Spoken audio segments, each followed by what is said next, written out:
Hello guys, for today's video, tuturuan ko kayo kung paano kumonek sa Piso Wi-Fi.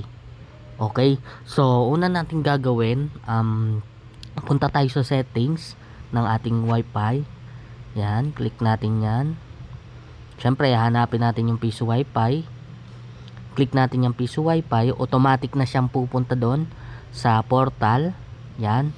Pag nandiyan ka na, pindutin mo lang tong insert money. Ayan. Pindutin mo lang yung insert money. Yan. Tapos, pwede ka na maghulog. Okay? So, piso, 5, 10, luma, bago, pwede ka maghulog dyan. Okay? Meron na ding coin slot na pwede ang benting buo. Okay? So, pag nakahulog ka na, yan. Wait lang natin. Yan, nakahulog na ako. So, pipindutin mo lang tong done paying. Ayan. Pindutin mo lang yan done paying.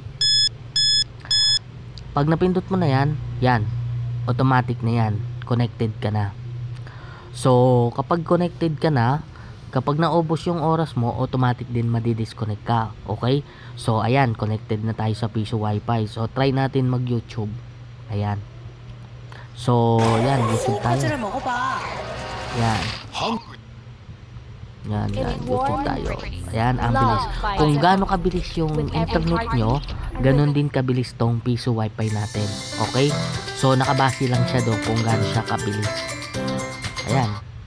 Okay na, connected na tayo. Ganun lang kadali guys mag-connect sa ating Piso Wi-Fi.